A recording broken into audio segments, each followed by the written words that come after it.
নমস্কার, ঠিক সন্ধ্যে ৬টা নিউজ 18 বাংলায় জেলা থেকে সরাসরি নিয়ে আপনাদের সঙ্গে রয়েছে আমি তমশ্রী। শুরুতেই যে খবরের দিকে নজর রাখবো, মন্ত্রিত্বের প্রস্তাব ও প্রত্যাখ্যান অর্জুন সিং এর। অর্জুনের মান ভাঙাতে মন্ত্রিত্বের প্রস্তাব, আর সেই মন্ত্রিত্বের প্রস্তাবে অর্জুনকে বরানগরে ভোটে লড়ার প্রস্তাব। লোকসভায় টিকিট না পেয়ে বিদ্রোহী অর্জুন সিং মন্ত্রিত্বের প্রস্তাব ও প্রত্যাখ্যান করেছেন অর্জুন সিং। সরাসরি চলে যাব, আমার সঙ্গে রয়েছে আমার প্রতিনিধি আবির ঘোষাল রয়েছে, আবিরের সঙ্গে কথা বলবো। আবির, এই সমস্যা তো আজকের নয়, আগেই কেন কথা বলা হয়নি অর্জুন সিং এর সঙ্গে? তার মানে কি যারা দায়িত্বে ছিলেন তারা সঠিকভাবে কাজটা করেননি?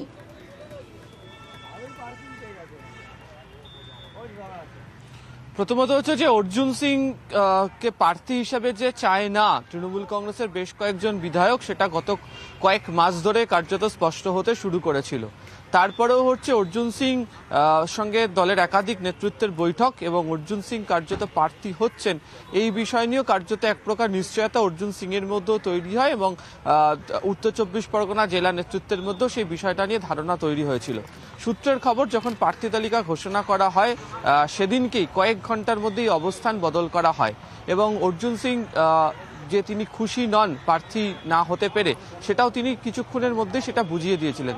তারপরে ফের দলের শীর্ষ নেতৃত্বের তরফ থেকে দুজন বিশেষ ব্যক্তি অর্জুন সিং এর সাথে যোগাযোগ রেখেছিলেন এবং সূত্রের খবর সেখানেই বরানগর এবং একই সঙ্গে হচ্ছে যদি বরানগরে তিনি রাজি না হন, তৃণমূল কংগ্রেস আত্মবিশ্বাসী যে ব্যারাকপুর লোকসভা আসন তারা জিতবেন, সেক্ষেত্রে আগামী দিনে নৈহাটির প্রসঙ্গের কথাও আর একটা বিকল্প হিসাবে উঠে এসেছিল।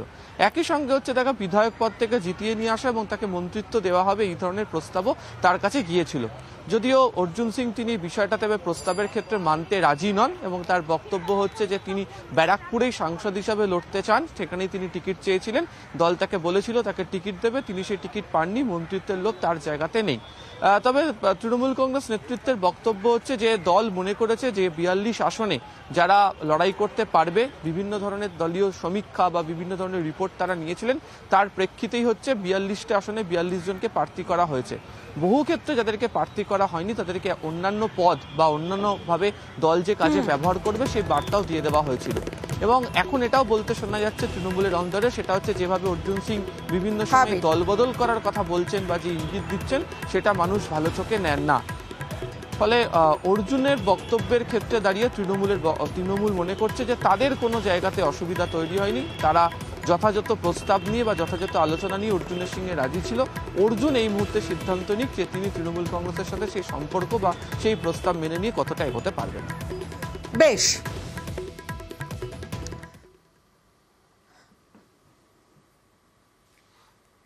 বারাকপুরেই প্রার্থী অর্জুন সিং। আরো একবার আপনাদের জানিয়ে রাখি, বারাকপুরেই প্রার্থী অর্জুন সিং। বিজেপির প্রার্থী তালিকায় নাম অর্জুন সিং এর। যেমনটা জানা যাচ্ছে, ডাকাবুকো অর্জুনে ভরসা পদ্ম শিবিরের শীর্ষস্তরের অনুমোদন পেলেই নাম ঘোষণা। আরো একবার আপনাদের জানিয়ে রাখি, বারাকপুরেই প্রার্থী অর্জুন সিং। বিজেপির প্রার্থী তালিকায় নাম অর্জুনের। ডাকাবুকো অর্জুনে ভরসা পদ্ম শিবিরের শীর্ষস্তরের অনুমোদন পেলেই নাম ঘোষণা। এই মুহূর্তে আমার সঙ্গে রয়েছে আমার প্রতিনিধি সুজিত ভৌমিক রয়েছে, সুজিত ভৌমিকের সঙ্গে কথা বলবো। সুজিত, যে বিষয়টা তোমার কাছে জানতে চাইবো যে রাজ্য নেতৃত্বরা কতটা আশাবাদী যে শীর্ষস্থানীয় নেতৃত্বরা তারা অনুমোদন দেবেন?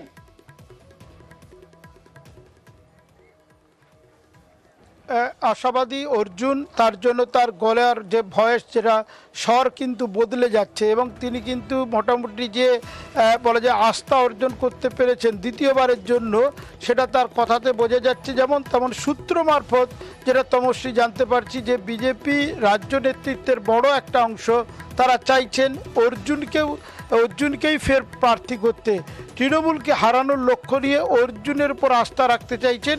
বিভিন্ন তার মধ্যে কারণ, তার মূল কারণ ডাকাবুকো, যেটা বলা হচ্ছে যে লড়াই করার যে মানসিকতা অর্জুনের, সেটা কিন্তু ব্যাপকভাবে রয়েছে এবং তার মধ্যে যেটা রয়েছে, একই সঙ্গে তার ছেলে পবন কিন্তু বিজেপির সঙ্গেই ছিল এবং তিনি কিন্তু মধ্যখানে থেকে অ্যাডভান্টেজ হয়ে দাঁড়াচ্ছে অর্জুনের ক্ষেত্রে এবং সেক্ষেত্রে টিকিট পেতে পারেন অর্জুন, যেটা কিনা সবথেকে আলোচিত হয়ে উঠেছে ব্যারাকপুর আসন। সেখানে মন্ত্রীকে প্রার্থী করেছেন তৃণমূল নেতৃত্ব। সেই পার্থভূমিকের বিরুদ্ধে কে দাঁড়াতে পারেন, যখন কিনা 10 তারিখের আগে পর্যন্ত এই আলোচনা ছিল না, কারণ অর্জুন বিজেপি এই প্রশ্ন ছিল না। কিন্তু সেটা কি দেখা গেল না, শেষমেশ দেখা গেল কি যে একেবারে যখনই প্রার্থী তালিকায় নাম নেই 42 জনের মধ্যে তৃণমূলের, তারপরে দেখা গেল অর্জুন সমূর্তি ধরেছেন। তিনি আবার পাল্টি খেয়ে গিয়ে বলা যায় উল্টো দিকে গিয়ে বিজেপির হয়ে কথা বলছেন, এবং তারই মধ্যে তিনি ভেতরে ভেতরে যে রাজ্য তৃণমূল নেতৃত্বের সঙ্গেও কথা বলেছেন, স্পষ্ট হচ্ছে শুভেন্দু সুকান্তর কথার মধ্যে, শ্রমিক ভট্টাচার্যের কথার মধ্যে। এবং তার ফলেই কিন্তু যেটা দেখা যাচ্ছে, সূত্র বলছে যে তিনি কিন্তু প্রার্থী হতে পারেন। কেন না, তার উপর ভরসা করতে চাইছেন লড়াকু। এই যে তার তকমা রয়েছে, ব্যারাকপুরের মাটিটা ভালো করে জানেন, এবং যা অবস্থা হয়েছে তৃণমূলের সঙ্গে আর অর্জুনের সঙ্গে আর কোনো দিন হয়তো ভবিষ্যতে আর সেরকমভাবে সৌহার্দ্যের সম্পর্ক দেখা যাবে না। সেই সব আস্থা রেখে সেই জন্যই কিন্তু অর্জুনের নাম নিয়ে নাড়াচড়া করছেন রাজ্য নেতৃত্ব, তার কেন্দ্রীয় নেতৃত্বের কাছে ইতিমধ্যে। বেশ সুজিত, শেষ মুহূর্তে যেভাবে গলা কাটা হলো, লড়াই তো হতেই হবে বলছেন অর্জুন সিং। শ্রমিক ভার্সেস অর্জুন সিং দেখা যাবে, উচিত তো সেটাই। কে উচিত কি এই দেখাটা, কি দেখাটা এই পার্থ ভৌমিক ভার্সেস কোন দলের? সেটা আমি কি করব, কিন্তু এই লড়াইটা তো ও তো পিছন দিয়ে যেভাবে শেষ মুহূর্তে ছুরি আমার গলা কাটা হলো, সেই তো লড়াই তো জায়গা চলেই গেছে।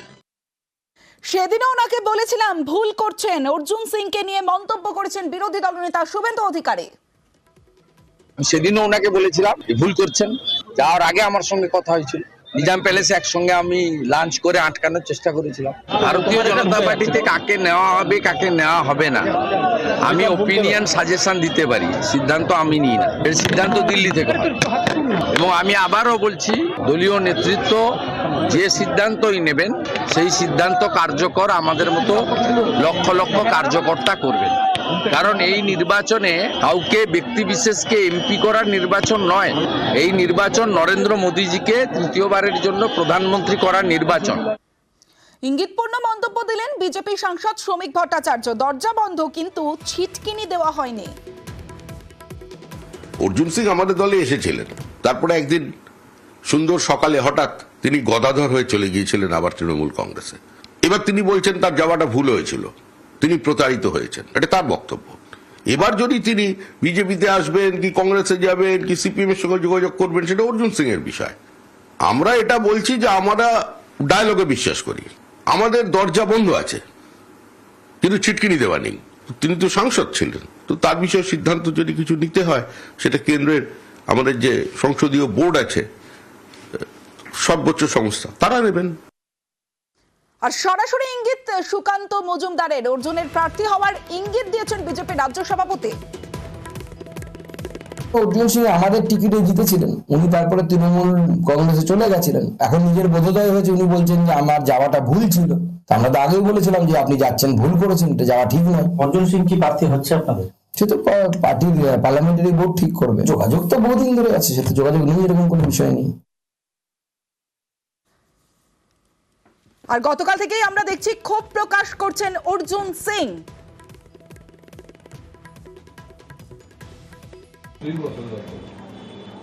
দেখুন, আমার বললাম না, আমি আনওয়ান্টেড হয়ে গেছি, কোনো পার্সোনাল লড়াই আজকেও নেই। আমি দুর্ভাগ্যশালী কি আমার 1.5 বছরটাকে 1.5 বছর আমার নষ্ট করে, যেখানে আমি গেলাম সেখানে ব্রিগেডের আগে সেদিনই আমাকে বলা হয়েছিল কি আপনি টিকিট পাবেন। তারপরে আমার 5 বার ইন্টারভিউ হলো, ইন্টারভিউতে আমি ফেল করে শুনুন, এটা যে জিনিসটা আমার কাছে ছিল সেটাই পেলাম না, আমার অন্য কিছু পাওয়ার আশা কি আছে?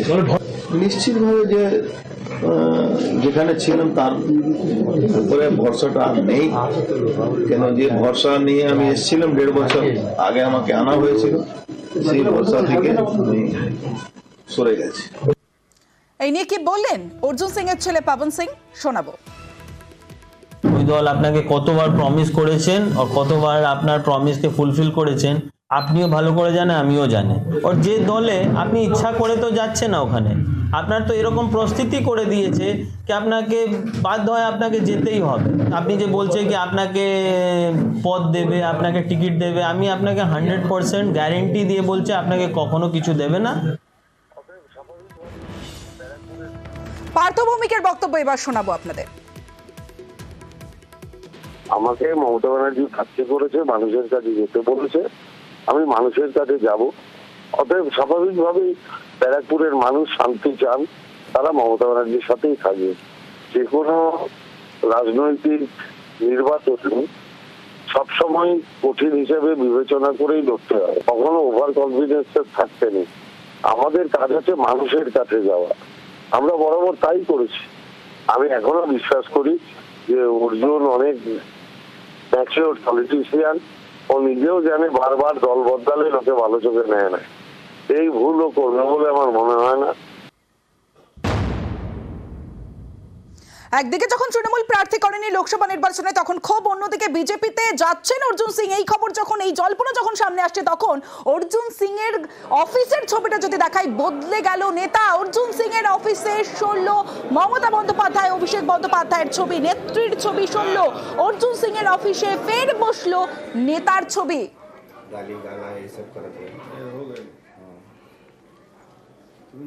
মমতা বন্দ্যোপাধ্যায়ের ফটো আপনার মাথার উপরে ছিল আর সরে গেল। তো আমি কি বলবো, সেটা তো নিশ্চিতভাবে সরিয়ে দিয়েছেন উনি নিজেই। আমি তো গেছিলাম এমন ভাবে, আমি আমাকে কি বলা যায়, বেইজ্জত করা হলো। তো এটা আমি আশা করিনি, আমাকে ডিপ্রাইভ করে দেওয়া হলো প্ল্যান ওয়েতে। ব্যারাকপুর লোকসভার সাংসদ ছিলেন অর্জুন সিং, কিন্তু লোকসভার ভোট এসে যাওয়াতে প্রার্থী তালিকা থেকে তিনি বাদ গেছেন। তারপর কিন্তু এই দেওয়ালে, এই অর্জুন সিং যেই ঘরে অফিস, সেই অফিস ঘরে কিন্তু এখানে মমতা বন্দ্যোপাধ্যায়ের একটা বড় ছবি লাগানো ছিল এবং ঘরে বিভিন্ন জায়গায় ছিল মমতা বন্দ্যোপাধ্যায়ের ছবি। রাতারাতি কিন্তু পাল্টে গেল সেই ছবি, সেখানে এখন একদম ফাঁকা, পরিষ্কার করে দেওয়া হয়েছে। স্টিকার দিয়ে লাগানো ছিল, স্টিকারের ছাপ এখনও রয়ে গেছে, মমতা বন্দ্যোপাধ্যায়ের ছবি সেখানে আর নেই।